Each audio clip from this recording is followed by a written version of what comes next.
Live from the 607, it is the Ocho Duro Parlay Hour, where we're talking sports locally and nationally. Why don't you join in the conversation with the hashtag ODPH? Here we go.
So the Patriots are on offense. They can't deal or they can't handle the Jacksonville front seven on defense. And then when Jacksonville gets the ball, the Patriots try blitzing them, just to get at them. But then the Jaguars are running slants down the field. Jacksonville stepped up to the challenge, albeit though New England did not play well in hot weather. No, I mean, it was the hottest game in Brady's career. One of the hottest games in Brady's career. It was the hottest game in the NFL in like 15 years. It was 97 degrees at kickoff. Yeah, it was a little insane to see the conditions, but I mean, you got to give it to Blake Bortles. I don't say that often, but 4 touchdowns, and Keelan Cole made the catch of the year. No, it was crazy. Hands down. I don't even want to hear any comparisons. No. Listen, I'm a New England fan, and I applauded him for that catch. I was telling my wife, because she said the Odell catch 2 years ago was was more impressive, and I said, but you got to think about this one, honey. He's going backhanded over his shoulder at an angle with his right hand backhanded. I would say Odell. Looking impressive. All due respect to Odell, that was for sure. a phenomenal catch. It was amazing. But with the corner draped over him too. So that was Odell like mid backflip. This was like you said, leaning up, leaning back, leaning aside. That was insane. Yeah, I mean, words can't describe it. Just Google it, YouTube it. It's out there. You need to see it. But Cole, 7 catches, 116 yards, and 1 touchdown. I mean, Jacksonville just, came and punched him right in the mouth. You got to be buying Jacksonville right now, though. I mean, I know that Giants win wasn't insanely impressive in retrospect, but, then they come at home and beat the Patriots the way that they did. They look like a pretty solid football team to me. Jacksonville's looking the part right now. Their defense is backing up Ramsey, which, maybe that interview was what they needed to do. But they're really coming off brash and really cocky, but they're backing it up. And you can't take anything away from that. No, not at all. Jacksonville is looking arguably like the AFC contender for the Super Bowl right now. So did Kansas City week 1 last year. Right. So, I'm not counting my kegs before I tap them by any means, but I'm just saying if I have to say right now after 2 games who's looking the best, Jacksonville is in the conversation. Yeah, they got to be in your top 5 power ranking regardless. And you look at who they're playing this coming week, they're not exactly playing anybody that's going to put fear into them. They're staying at home, and they're playing the Tennessee Titans. The Tennessee Titans decided to ruin my leap of the week because I took Houston to upset them. And obviously, after we did the show, Houston became a heavy favorite. Mm-hmm. But lo and behold, it doesn't matter what the point spread is. It depends who plays the game. And Blaine Gabbert, yes, that Blaine Gabbert decided to lead the team over Houston. Deshaun Watson had a great game, throwing for 310 yards, 2 touchdowns, 1 interception. Houston had better offensive yardage, 437 to 283. Mm-hmm. So, let that sink in. Right. That's not, a couple of yards. That's a sizable amount. No, Tennessee grinded that win out. They had the fake punt for the touchdown. That was insane. Oh, that was so. First off, fantasy minute here. I had played Houston's defense thinking this is a lock. Oh, no. And then when I scored that touchdown, I nearly threw my phone on the floor when I found out how they scored the touchdown on Oh, a fake jeez. punt that counted against my defense. I was livid. That takes some stones to do that. Oh. Let me just say. No, you're absolutely right. But Tennessee, like I say, I got to give them credit because they just grinded that win out because they were up 14-0 Right. until the fourth quarter. I mean, Houston was coming back, but they didn't put up any more points until the fourth quarter. Yeah. So that offense really stopped. And then Ryan Suckup had the 31-yard field goal with a minute left to put them over the top. So, I mean, you got to say they grinded the win out. Houston, I mean, granted, they're 0-2, but it's still early. Yeah. They got a very good matchup this Sunday. Right. Yes. And I look at Houston, and they have a lot of good players. They have a lot of good pieces. Mm-hmm. It's just, they've got the puzzle, there to put together. It's just they got to figure out where the pieces go. Well, I mean, Deshaun Watson's coming off that ACL Yeah, injury there's anyway. that So, too. I mean, there's that too. Yeah. I mean, Will Fuller just came back last week, Notre Dame. So that was a huge comeback there to get him, and their chemistry was hooking up very well, considering that they'd only played maybe 3 or 4 games all last season before Fuller got hurt, and then Deshaun Watson obviously went down for the season. So, like you said, Pat, they got pieces there, and defensively, I mean, Right. we already know what's there. You know, Right, I mean, right. And you mentioning Deshaun Watson coming back from ACL injury. I don't care who it is or what they say publicly or behind closed doors. You have an ACL injury. To me, it's kind of like a Tommy John surgery in Major League Baseball. It's going to be a while before you're 100%. There's also the fear of, I don't care if it's Tom Brady or Baker Mayfield. You are going to be afraid you're going to take a running step in that game and your entire knee is just going to blow. well, I mean, you saw the rust there against the Patriots. Yep. Obviously. So this game this week, obviously a little bit of a bounce back, and now he's got to go into New York, and I mean, as amazing as this is going to sound, New York is in the top 5 against the pass. Mm-hmm. So, I mean, while it's not, a buy on the fantasy radar right now, you got to like that matchup, though, from a defensive standpoint. But I know we're getting ahead of ourselves. Yeah, I mean, it's going to be a lot of interesting storylines going into that game. I mean, Houston desperately needs a win to stay in contention. The Giants are going to have to do the same thing, too. Yeah. And, I mean, going forward with it, it's going to be really interesting to see how they match up on Sunday. Coach, what you got for your locks and leaps? So my lock was the Rams, which looked great. Oh, Kicker or holy no cow. kicker. Oh, my I Lord. mean, it doesn't matter. They will score. I'm pretty sure they were 3 for 3 on 2-point conversions. Something like that. It was a clinic. Hell of impressive game. Todd Gurley, thank you for carrying me on my fantasy victory, though. No kidding. With those Holy with those 2-point cow. conversions, put me over the top. I mean, you talk about buying Jacksonville. You gotta buy the Rams right now. Right. I mean, I'm looking at the team stats. The Rams had 24 first downs to the Cardinals 5. And you look at the total yards, the Rams by themselves had 432 total yards. The Arizona Cardinals, as a team, 137. I mean, that's just telling in itself. The Rams' defense is for real. Not that we It's were scary. doubting it, but I think they're putting on exclamation points now. It's not just wins. And the offense is starting to get going. I mean, Gurley is the centerpiece of that offense. So, Yeah. So, Oh, yeah. so if he's having a big day, everybody else is going to have a big day. Mm-hmm. And, I mean, as for Arizona, I mean, there's a lot of questions you got to ask. Right. I mean, they're not looking the strongest out the gate. And, I mean, Sam Bradford. 17 of 27, 90 yards, no touchdowns, 1 interception. Yeah. I mean, how soon is Rosen going to start popping in there? You got to imagine the conversation is already being had. I mean, out in it's that probably fan base. come bye week. Yeah. Would be when you would probably see the trigger pulled, especially if they're 0 and whatever or 1 and whatever. Yeah, bye week. I mean, you look at the rest of the offensive stats for Arizona, though, it's just the Rams just swallowed them whole. I mean, their top rusher was David Johnson with 13 carries on 48 yards, receiving Larry Fitzgerald 3 catches, 28 yards. I mean, that guy's a Hall of Famer, and they held him to 3 catches for 28 yards. But the Rams, I mean, they're known for the defense more than the offense. Yeah. So, I mean, but the defense is backing up. Like I said, we talk about Jacksonville all the time.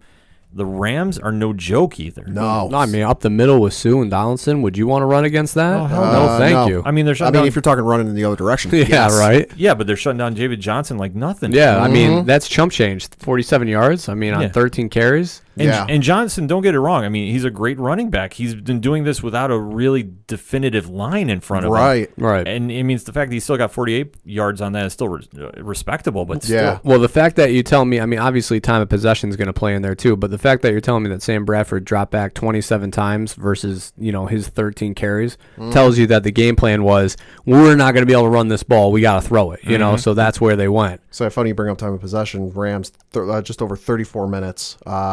Cardinals just shy of 26. Yeah, well, I mean, again, that just shows that they obviously knew that they couldn't run the ball. So yeah, and then as far as my leap goes, my leap didn't show up till about 47 seconds left to go in the fourth quarter as the Giants finally started to get the offense going.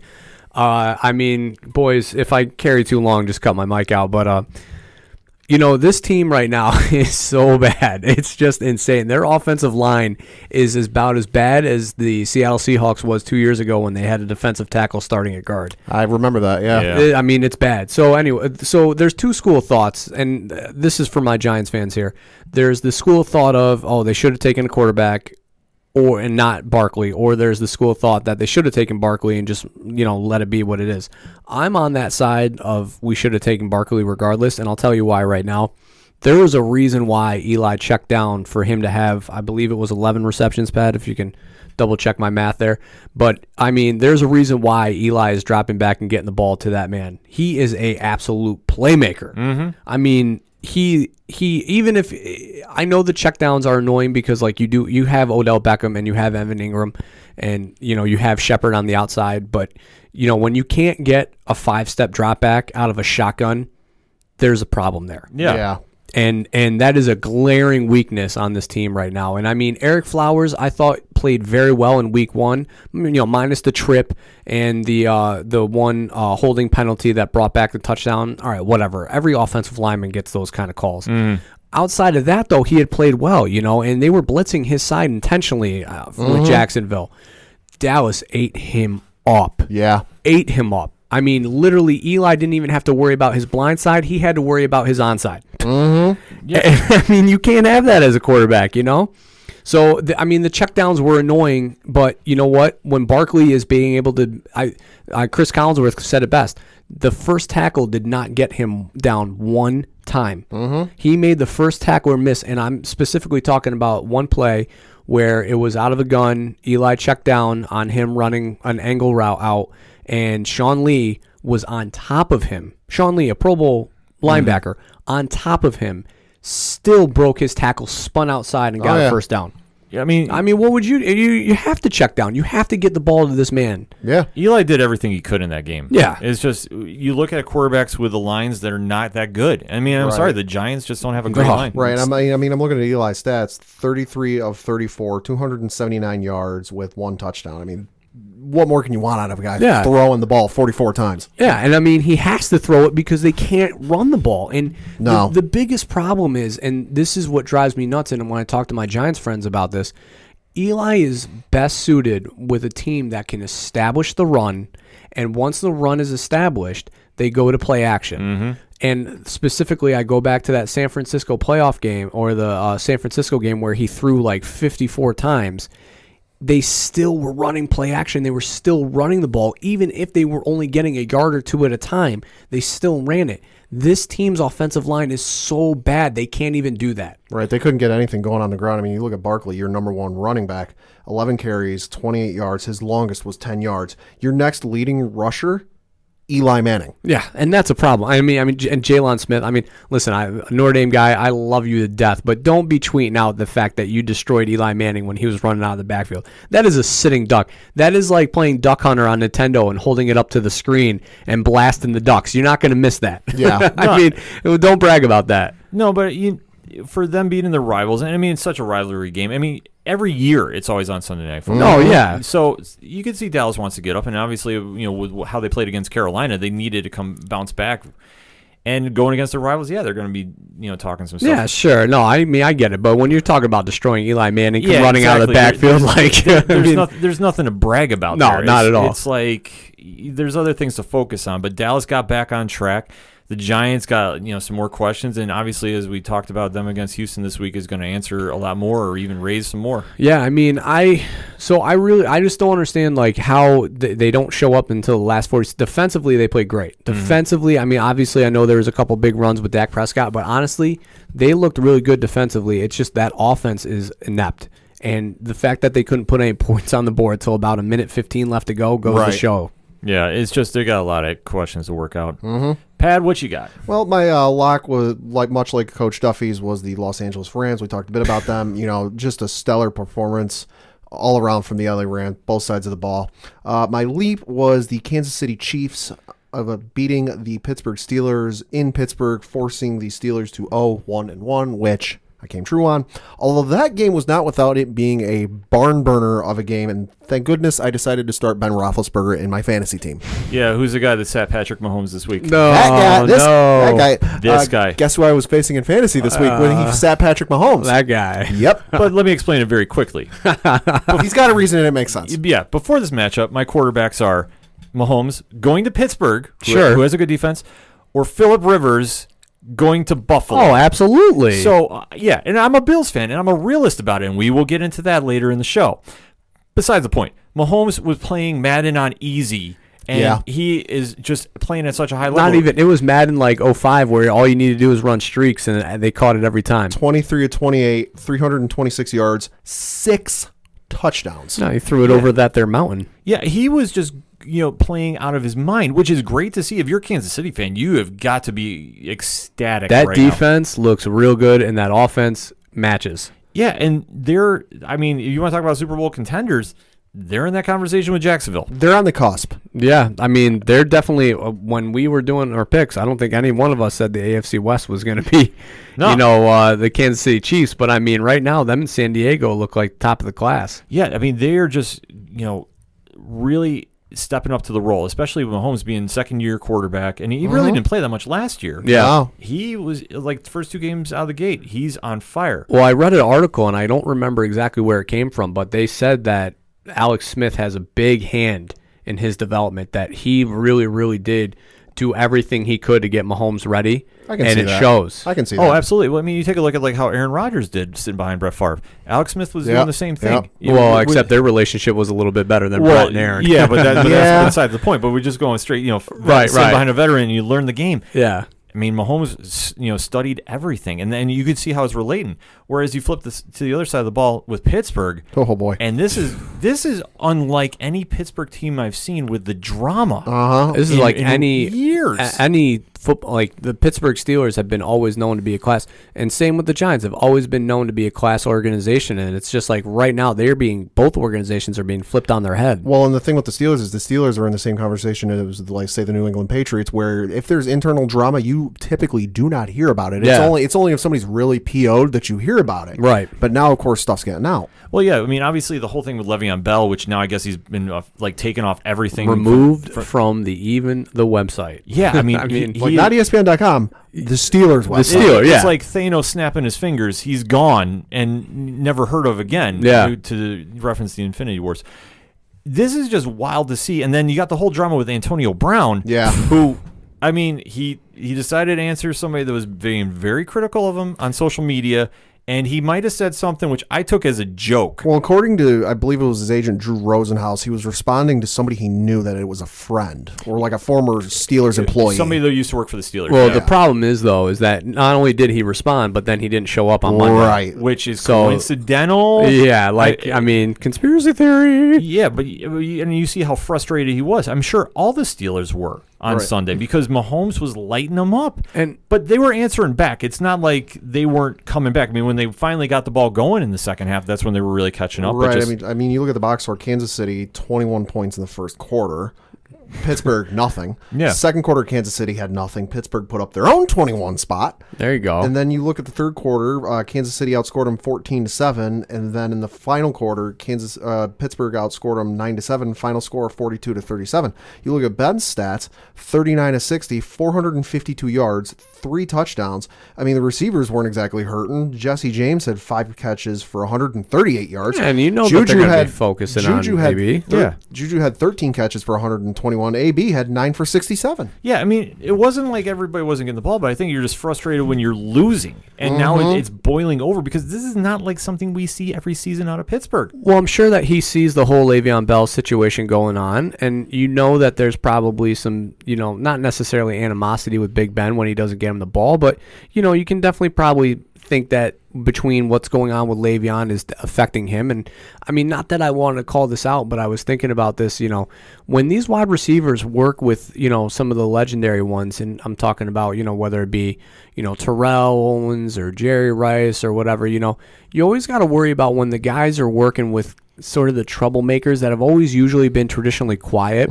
So for an example, Odell Beckham last year worked with Terrell Owens. Yep. There was a lot of drama surrounding Odell last year. Not to say that it was caused by Terrell, right. But again, coincidental. No reputation leaves out. Exactly. And now this year, AB worked with Ocho Cinco a lot during the offseason, and now here's this drama. So, I mean, not to say that they're being, divas-esque in a way, but, it could be leading to a situation from working with these guys. It's not outrageous to connect the dots. No. Great receivers always have a certain level of confidence. Absolutely. Whether Whether it's the quiet confidence of Jerry Rice or, the extravagant personalities of like a Randy Moss, of a T.O., sure. of an Ocho Cinco. You're going to have that, and it's just a matter of dealing with that balance. Now, obviously, when you're tying Cleveland, your rival, and I think that was a wake-up call for Pittsburgh. For sure. And then when they get punched in the mouth at home, right, and things out don't the get gate. and things don't get any easier for them. They gave up 449 total yards to Kansas City in this game. Next week on Monday Night Football, they're going down to Tampa in Fitzmagic. Well, and I'll say, too, back to the wide receiver thing, when Randy went to the Patriots, that offseason he had worked with Jerry Rice. Yeah.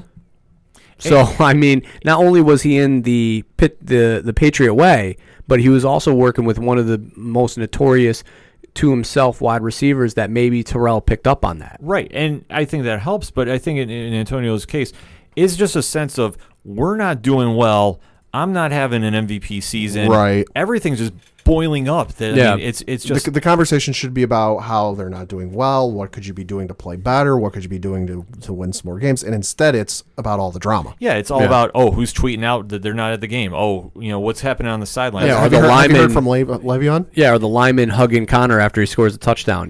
Yeah, I mean, it's just stuff like that. It's just you really need to get back to football perspective. Okay, we are a team. It's not one player that loses the game or wins the game. And I save your kicker jokes for for another day. Pat McAfee would beg to differ. Right. Yeah. But if you look at it, and especially you're looking at the Steelers, okay, we're 0-1-1. When was the last time we came out the gate like this? It's been a while. Well, I mean, for 0-1-1, I mean, it's probably been years. But they're not coming out and just dominating. I mean, the number one team in the AFC Central is who? Cincinnati. Yeah.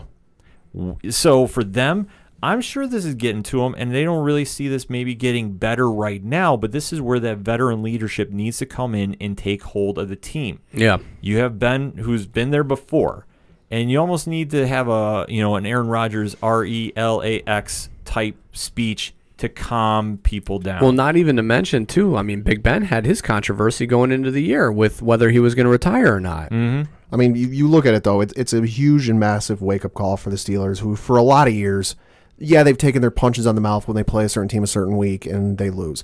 But by and large, they've been able to kind of coast through the regular season knowing their division isn't... Finished 10-6. Their division isn't that great. Yeah. Cleveland's got their issues. Cincinnati's got their issues. Baltimore's got their issues. Yeah, but we're great. We can make it through. We don't got to worry about it. All of a sudden now, Cleveland's looking pretty good. Cincinnati's looking pretty good. They can't coast. Baltimore's defense is looking really good. Yep. It's a matter of the old guard is having some new competition. How are they reacting to it? Yep. We're going to take a quick break. You heard our locks and leaps, but we're going to come back and talk some more football with you here on the ODPH. 2, 3, 4. Hey, this is Johnny Moose from Excite Wrestling, and you're listening to the ODPH. I didn't mess it up. I thought I would. Right now, back to the guys.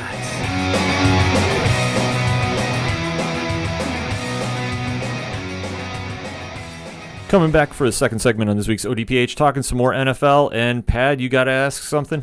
How do you feel about Buffalo? Okay. So the Bills are bad. They're really bad. And I understand your pain. How bad are they, you might ask? they're the worst team in the league. Well, if you look at the game they got coming this week, where they're playing the Minnesota Vikings, the current line as we record, now this game is in Minnesota, the current line is Minnesota by 16.5.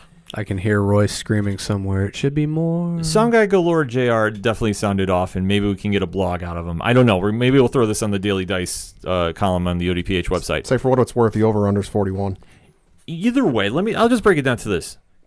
The Chargers came into Buffalo and punched them in the mouth yet again. Mm-hmm. The offensive line for the Bills has not recovered from the losses of Eric Wood, Corey Glenn, and Rich Incognito. They just haven't. Josh Allen was doing everything in his power to get the ball rolling, and in the second half, after Vontae Davis quit, retired in one of the wildest stories I've ever heard in all my years of sports. Yeah. Why? It's crazy. Just the fact that he decided at halftime he was done, and he had a moment and just decided to retire and quit mid-game. Yeah, because Ken brought up the first half. The Chargers put up 14 in the first quarter, 14 in the second quarter, compared to Buffalo's, I believe it's 6 in the second quarter.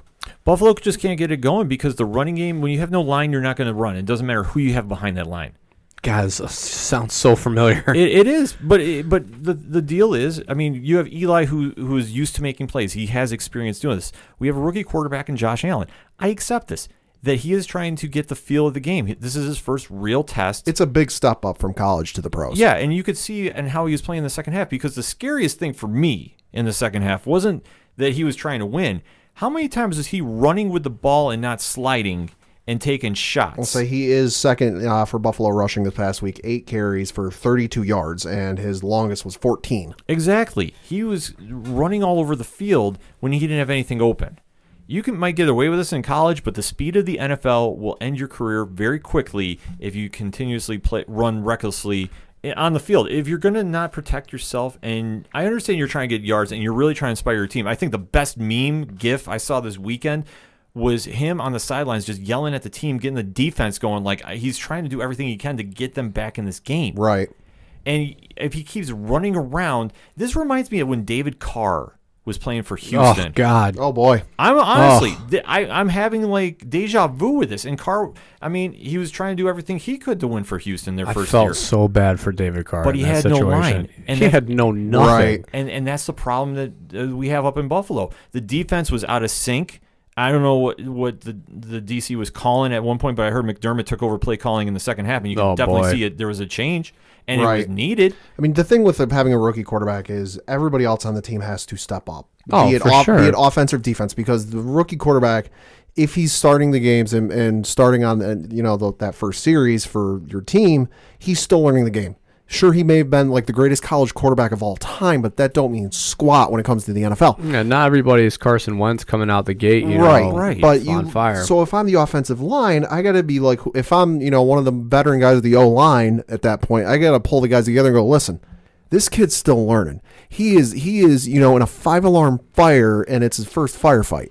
We got to ball out of our minds. And they need to, but that's the problem is they have their line is not gelling. They're all new parts to it. Yeah, and not to mention the Chargers front seven is probably one of the best front seven that you're going to face all year. Exactly. Like I knew going into the season it was going to be rough out the gate. It just, did I think it was going to be this bad? No, I'll be honest, but it's not to say it can't improve. It's probably not going to improve for 2 weeks.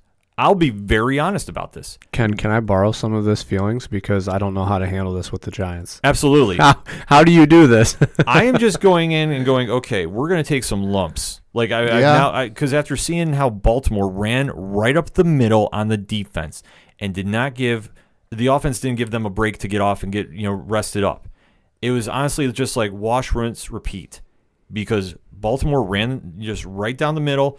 Passed right down the middle of the field. Nobody stopped him. 3 and out. And it just, again, same thing happened with the Chargers. Right, and you bring up the next 2 weeks. We mentioned Minnesota before, but after that, in week 4, it doesn't get any easier because they go to Minnesota week 3.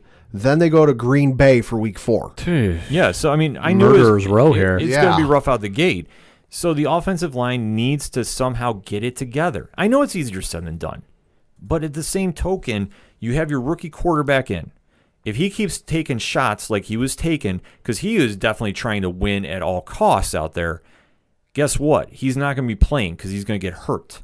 So something to your point there, Ken, was I'm amazed by the idea of offensive linemen, as a group needing to gel. I guess I've never experienced that because the Giants for so long was, probably if not top 3, top 5 for sure, offensive lines in the NFL. And then obviously as people retired, it kind of fell apart. But I never really gave notion or thought to them needing to gel. And now all of a sudden it's like, against the Cowboys, they couldn't even pick up a stunt. Yeah. They couldn't even pick up, that middle linebacker looping around the outside. And it's like, how do you not know how to do that? Like, you're a veteran lineman. Right. Even if you're 4 years in, you should still know how to pick up a stunt. And it's like, unless they're gelling together, they don't know how to do it. That's just silly to me. It's crazy, but it's true, though. No, it is, yeah. Because it's just the comfort level of your teammates around you. And what I mean by this is, if you handle your job, they need to handle their job. And if everybody's doing what they should be doing, guess what? You're getting yards. And see, we're on the opposite end of that. While you have a rookie quarterback, the Giants have a, almost 13, 14-year veteran on our end who, should be able to call protections for himself because, he's a Manning. So at the end of the day, that's, what they do. But when you don't have linemen who know how to do anything other than, trip or hold, there's nothing you can do. There's nothing you can do, and you just got to make do with what you got. And obviously, I guess if you want the true temp in the room, Vontae Davis quit at halftime and retired. Wild. And it's one of the wildest things. Okay, you know what? You decide to retire. You could have waited till after the game, or just say you got hurt and just get on the sidelines. But just say I decided to retire. I'm sorry, I don't buy that. It's not something I get down with, because everybody else, like, it comes off, whether it's true or not, it comes off bad at the time you did it. I wouldn't have had any issue with it if, like you said, he waited until the end of the game to do it, because I can't remember any specific instances, but I have memories in my head of players do it, not just the NFL, but all sports, doing that after a game where they go, hey, you know what? Been a great career. Slow. Yeah. See you later. I would have been like, all right, he gave it a shot. He came back on a 1 year, it was like $5 million deal or something like Whatever, that. yeah. For one last ride. I can fully endorse and support, okay, you tried. Things aren't going the way you want them to. You want to get out before you cause yourself some serious hurt. Now, if this is after the game, okay, fine. You better than anybody. But to do it at halftime, and then you don't have the stones to get in front of the press and tell them what's going on. You got to let a teammate come out and tell the press what happened. And then you do a press release today. Yeah, and then it's like stop. Just stop. Okay, you don't want to be You're there. You're going to do it man up. How easy is it to fake a groin injury? Everybody in the world can do it. You know? However you need to, but if you decided, okay, the team isn't going to go anywhere and you want to jump ship, fine, get out. But you know what? You could have done it better. Yeah, you could have waited till after the game and requested to be released. Everybody else is doing it these days. Yeah, exactly. The Bills are at a low point, but the rich get richer with the Patriots getting Josh Gordon out of Cleveland. That was bonkers.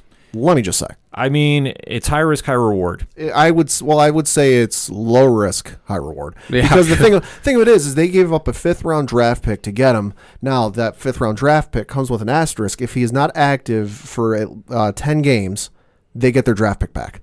Yeah. It's going to end up being like the 29th pick in the 5th round anyway. What are you going to end up drafting? A punter? Right. Knowing the Patriots? Probably. But the thing about it is, okay, for Cleveland to get rid of him, that's telling. For sure. Oh, yeah, absolutely. That's real telling. Now, whatever the case is that they decided to, because I'm not going to elaborate about his past, because honestly, if you're a football fan, you know his past. Yeah, or you don't know the details enough to comment on it. You know? Exactly. I'm not going to comment on that because I don't know enough, and nor do I think it's anything related to it. Right. I just think that Cleveland wants to start over and hit the reset button, and if they didn't feel that Gordon was going to help them, then they got out. Well, here's the crazy thing too: is when you watched Hard Knocks, you saw them compassionately, just like, Josh, we want you at training camp. We want you here. We want, you're wanted. We care for you. Him texting, Hugh after he lost his mother and his brother. Back to back like that. The condolences that he said. Mm-hmm. You could feel that there's a family vibe. So for them to thereafter, especially after the week that he had against Pittsburgh. Yeah. To come off and be like, you know what, it's best to part ways. That's very, very telling. Yeah, and to go to a system like the Patriots, who ordinarily they don't really have a tolerance for any kind of I don't want to say troublemakers because I don't think that's the right wording, but for people that have had, I guess, attitude issues. Well, I mean, lately you could argue. Yeah, they've taken on a lot of risks. Yeah. Though lately, I mean, the wide receiver from Arizona, Floyd last year. Yeah, Floyd, yeah. And Randy Moss obviously had his issues before he came over. Aaron Hernandez, they've taken on risks of guys that they feel like once they get in the Patriot way can kind of maybe right the ship a little bit. And this might have been the best move for Josh. And it makes a lot of sense for the Patriots because, I mean, you look at their stats from Sunday, their number one receiver was their running back, James White, 7 catches for 73 yards. There's nobody, and of course, Julian Edelman is on suspension and is going to come back, I believe it's week 5. So Edelman's going to come back. He's going to do squirrel-like things. He's going to do what he does. But you don't really have a guy who can just run streaks. And it's like somebody I believe was on Fox Sports 1 said, okay, Josh Gordon comes in. You're going to double Josh Gordon because all of a sudden you're leaving Gronkowski one-on-one. Are you going to double Gronkowski? Because then all of a sudden you're leaving Josh Gordon one-on-one. It just depends on what they're going to get out of Josh Gordon. I think it's a great move for him. And just the only thing I say when I say it's a high risk, it's like you don't want to have something take away from the culture you've built there, right? And you don't want distractions because obviously look at what happened to Pittsburgh. Yeah, when you're having people that are having attitude issues distract your team. It's reflective. I mean, you don't hear about this happen with the Patriots, but you never know. I mean, obviously.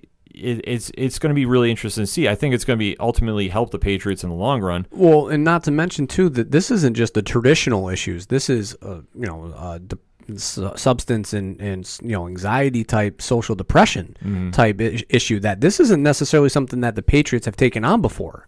So this is a whole new challenge for them. Yeah, this is going to be uncharted waters. Well, it's going to be interesting to see. I know I saw on social media he is there. For those curious, he's wearing jersey number 10 because 12's already taken, and he's going to be just maybe, and it's going to be even. And the game on Sunday just got all the more interesting because there wasn't enough interest in the Patriots next game. Anyway, because they are on Sunday Night Football and they're going to Detroit to play former defensive coordinator Matt Patricia. That one could get very interesting in a hurry. But to sum up the NFL talk, I believe it's one word: Fitzmagic. Yes. Oh. Ryan Fitzpatrick is having a great start to the season. He is balling out of his mind. It's crazy. That beard is powerful. It's got to be the beard. It's amazing. I don't know where you go with it. Than somebody tweet the ODPH account or post on our Facebook wall. Remind me to not sit Deshaun Jackson on my bench for a third week, please. You know what's crazy too is that he. Obviously, leaving the Jets and everything, he had a couple good games with the Jets, when he was there, and obviously the stuff that he did in Buffalo. But clearly, this shows that if you can put talent around the guy, he can actually win games for you. Yeah, because he's never had this before. Deshaun Jackson on the outside, Mike Evans, what was it? It was like his first pass of the game was that 74-yard touchdown to Deshaun.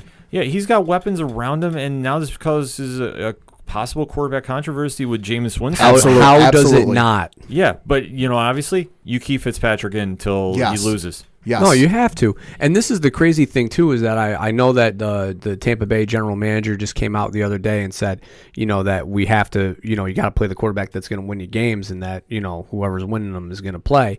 But I mean, you got Jameis Winston sitting on your bench, who is the franchise quarterback.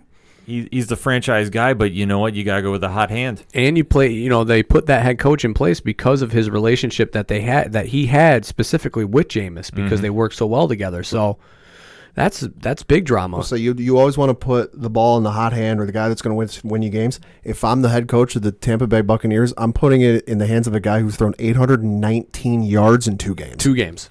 I mean, I wouldn't mess with that right now. The chemistry right now is so high. That team loves to play for him, which is something that's very telling with the beard rubbing on the sideline and everything. It's very telling when you have a guy, especially at the quarterback position, like Josh talking about, like with Josh Allen, them needing to rally the troops. Something very telling when a group of guys want to play, especially for somebody who's at the quarterback position, that makes that team that much better, that elevates them that much higher. And you know they're having fun, and you know the practices and everything leading up to the games, they're real loose. They're real ready to go. They're having fun. They're having fun, and they're really enjoying the season right now. I mean, if there's any better story in the NFL right now, I mean, it's tough to go against Ryan Fitzpatrick and the start he's had.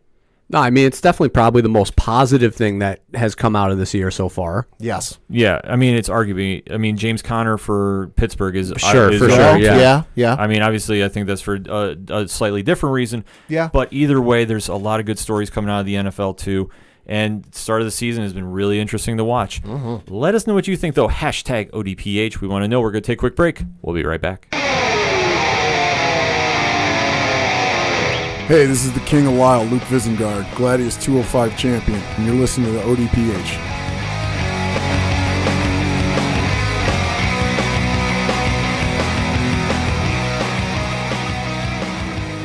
Coming back for segment number 3 on this week's ODPH and a little NBA news. Yeah, there is. Late breaking here. Listen, we're going to meet in Minnesota.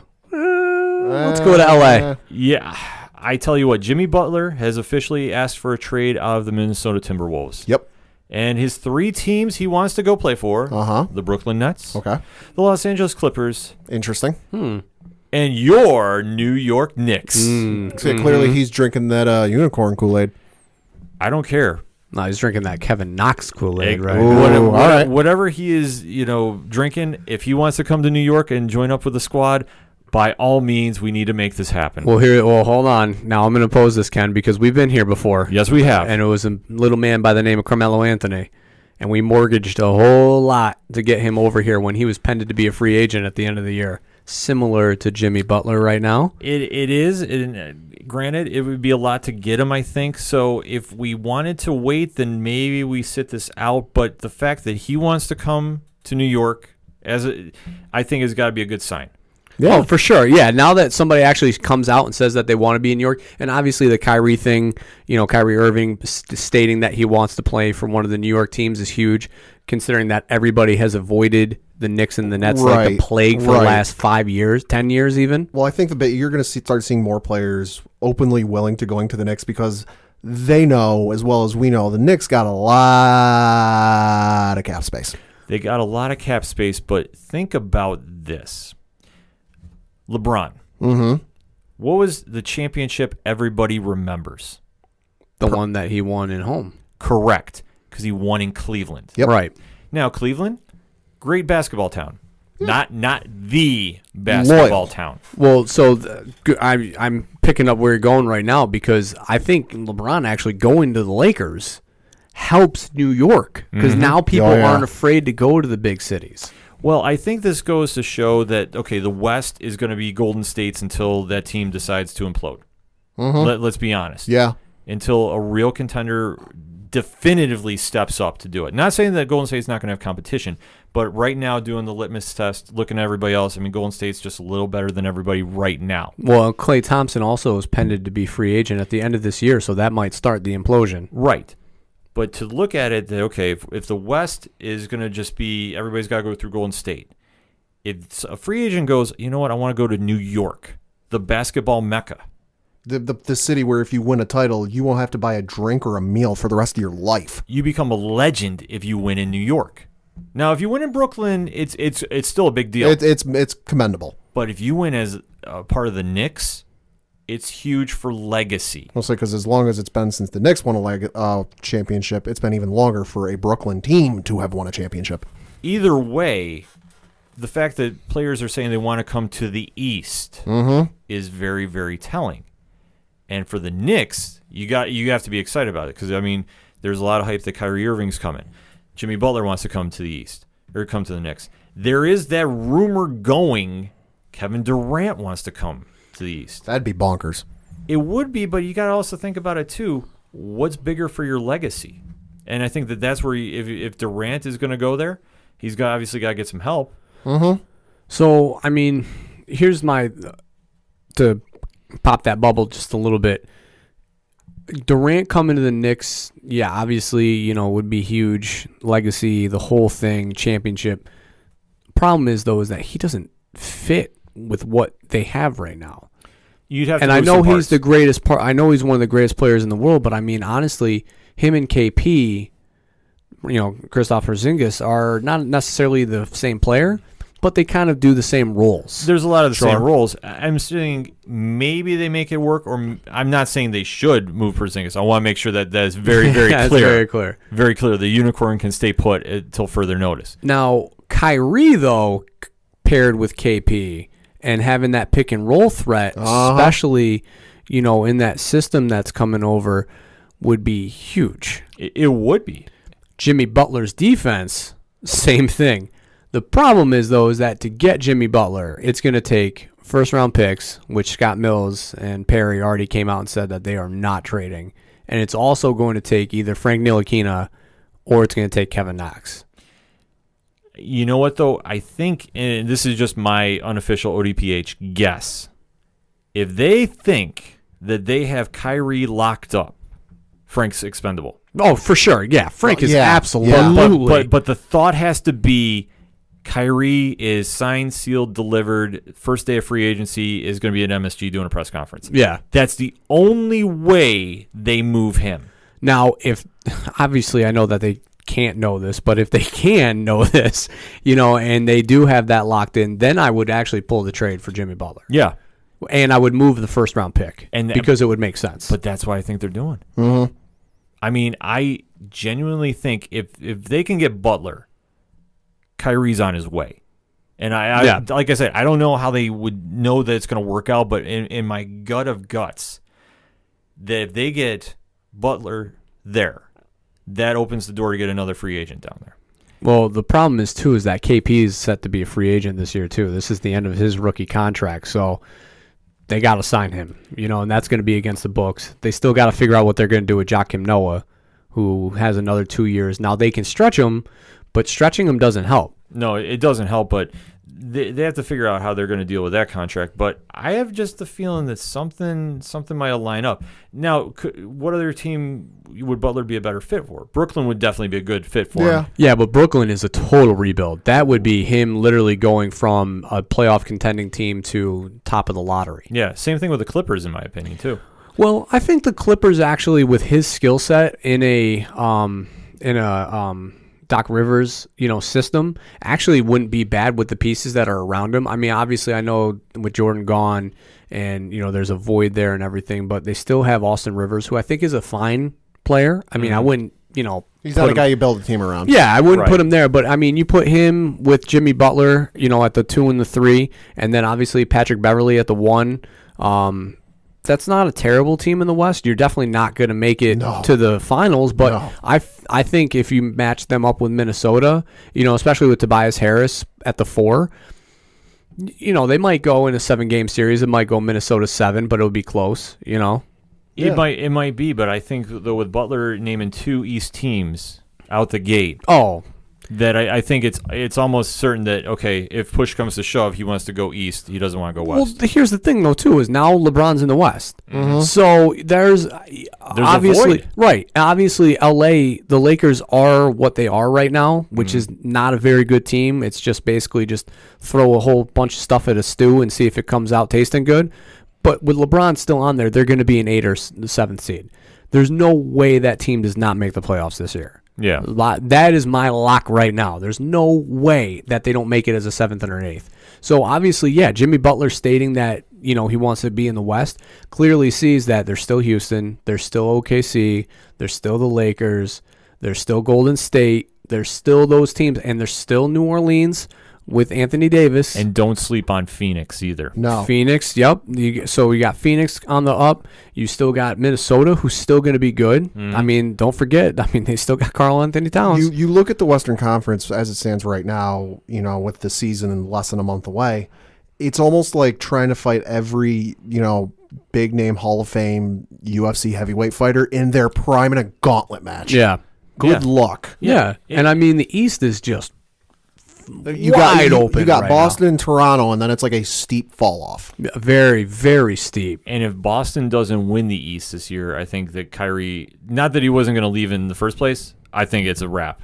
I think he's on his way. Yeah, out I of mean, Boston. I don't understand. I don't know how they don't win it right now with Gordon Hayward coming back and looking healthier than ever. Mm-hmm. Toronto's going to be good. I mean, obviously with Kawhi,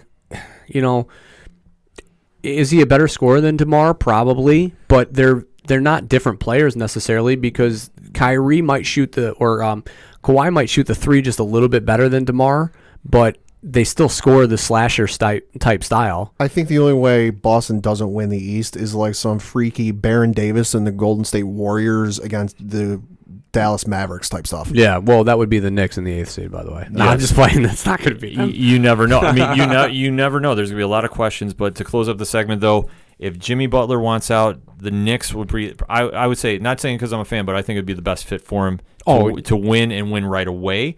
And I mean, obviously, that opens the door for another free agent to come. If it's Kyrie and they can re-sign Kristaps, then you got your, you got something going. You got your nucleus to build from. You're cooking with some gas. Yes. But let us know what you think. Hashtag ODPH. What do you think about Jimmy Butler's latest comments? Where do you think he winds up next season? We want to know. We're going to take a quick break and close out the show. When we come back, you're listening to the ODPH. Hey, this is Brian Wolf from Fair City Fire. You are listening to ODPH, the greatest podcast in Binghamton. Woo!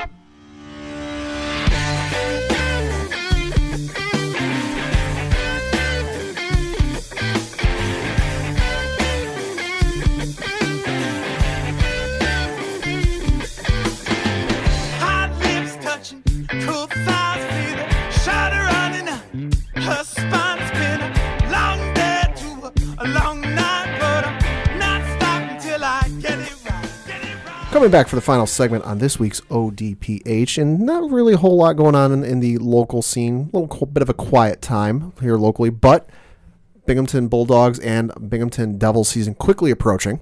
Yes, definitely go give some support to the local teams. They got a lot of stuff cooking, and October is going to be a big, big month for Binghamton sports, so make sure to go support your local hometown teams. Mm-hmm. Now, getting to the round of those bases, I'm going to lead it off here. A couple of interesting baseball things. First off, you had Christian Yelich, apologies if I'm butchering the name, from the Milwaukee Brewers this week, hit his second cycle of the year, which in baseball history, it's only the third time in baseball history that has happened twice in the same year. And if I'm not mistaken, it was twice in the same month. Mm-hmm. So instantly vaulting him into the MVP conversation. So that ought to be something to watch. Yankees, of course, in the middle of a 3-game series against Boston. They won the first game 3-2. They got 2 more against Boston. But that's not even the biggest Yankee news.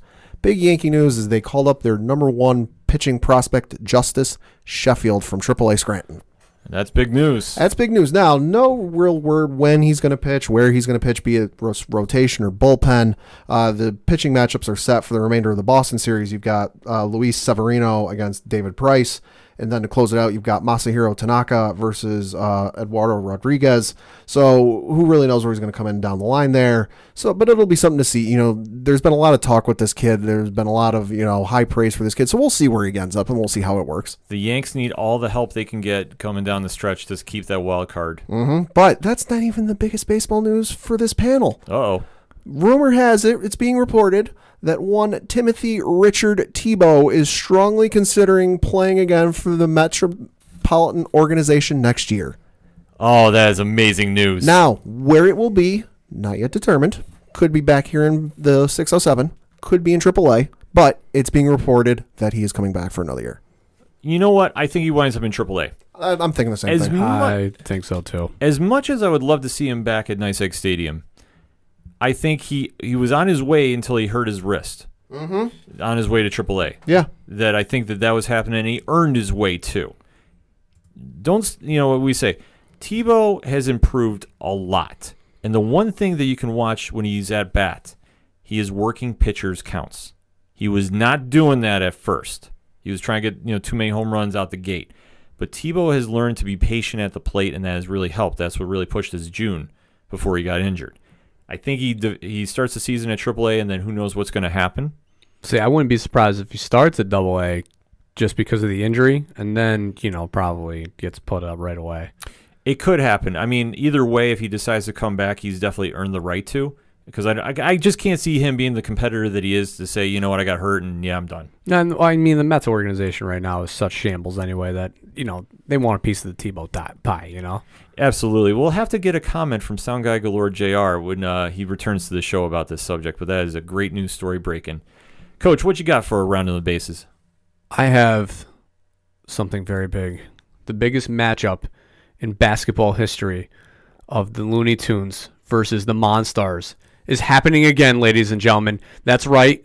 I'm not lying. This is breaking news. Monstars versus Looney Tunes 2. So it's just going to be the Golden State Warriors starting 5 against the Looney Tunes? Even better. It's LeBron James leading Bugs Bunny and crew into Monstar Stadium. So LeBron's gotten so desperate in his quest to beat the Golden State Warriors that he has recruited cartoons. I would say this is probably more LeBron chasing Jordan's shadow more than anything ever. There's that too. I'm trying to find the words right now. Like the excitement level, I know, Ken, is outstanding right now. I mean, this is the biggest matchup since, I don't know. I can't even. David versus Goliath. To Space Jam 2, I mean, the first film, classic. I mean, cinematography, genius. I mean, how did that not win every single Oscar known to man? Beyond me. Rough year. Beyond me. But now we're coming back for 2. LeBron leading the squad. I mean, who even knows who the Monstar is going to take? I mean, you could see a team of KP as a Monstar. You could see Blake Griffin again as a Monstar. I mean, Kevin Durant joining him out. Durant, Steph Curry as a Monstar. Could you imagine the team that he'll have to face? That's if Durant doesn't join him outright. There is not enough. Yeah, right. There's not enough secret Michael Jordan water in the world to help this team right now. Would Jordan come out of retirement to help LeBron? My God, could you? Oh, I mean, I know I'm being funny right now, but could you imagine that in that movie? Oh, that'd be wild. God, that would be a pop of like when Wonder Woman showed up in Justice League. That would just be wild. Yeah. My one stipulation I want for this movie is Bill Murray's got to be on it. For sure. Has to be. Has to be. Yeah. Dan Aykroyd. Nah. Bill Murray just needs to be in every single film, man. I mean, honest to God, though, if Jordan showed up midway through and like just helped this team in some fashion, that would be amazing. Yeah. That needs to happen. Hollywood, you can keep my 10% for giving you the idea. Make that happen in the film. Oh my You're God. welcome. You heard it here on the ODPH first. That is amazing. All right, you know my round in the bases. I was talking about it. I was tweeting about it. I had the date circled on my calendar last Saturday night. Canelo Triple G 2. Did it live up to your expectations? Yes, it did, and it exceeded it because the fight did what it needed to do. Yeah. It needed to have a definitive winner. And what I love seeing out of both fighters is they basically stood in the center of the ring and threw hands the entire time. Wasn't really any hugging going on. There wasn't any stalling. It wasn't any kind of running around. There wasn't any dancing around the ring. No, this was straight up, just almost like Rock'em Sock'em Robots, but with the two fighters that are at such a high elite skill level. Like, I was just in there and just in awe of just what I was watching because it was just a clinic. Like, if you brought somebody that never saw a boxing fight before, this is what you show them. This is just one of the best rivalries in all of sports. Not even boxing in general, but just all of it. And, I mean, out the gate, Canelo was definitely landing his jab, which was really crazy because if you know anything about boxing, Triple G, he is probably the best jab thrower in all of boxing. He can land that like at will. And Canelo was actually connecting his, which was wild to see. And Canelo came out of the gate really, on fire and really with a lot of aggression. Like, I know the first fight, not so much. This time around, though, definitely came out. And I think what won the fight for Canelo was he won the first 3 rounds on some judges' cards. Mm-hmm. Not on mine. I mean, I was live tweeting on the ODPH Twitter about how I had the fight scored. In my opinion, he won the first couple rounds, but then it went back and forth between him and Triple G. And Triple G closed out and won the last few rounds. I mean, but take nothing away. It was a close fight. And how the judges had this, my personal opinion, I had this 7-5 Triple G. The official scorecard was 1 judge ruled it a draw again, 114-114, and 2 ruled it they gave 7 rounds to 5 to Canelo. I can't be mad about this. I didn't think he won, but I can't be mad about this. This was a definitive ending, a definitive winner. And like I said on the last week's episode, if this went to decision, Canelo was winning.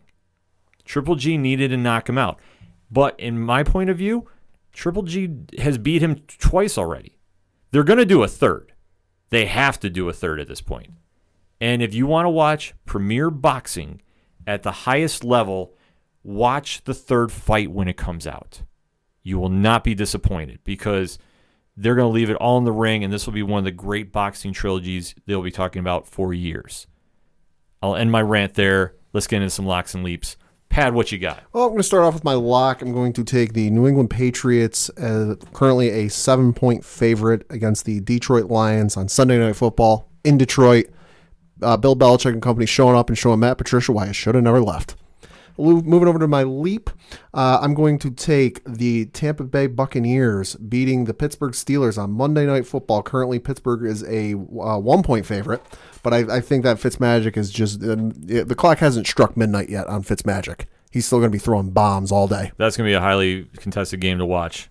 Definitely interested to see how that plays out on Monday night.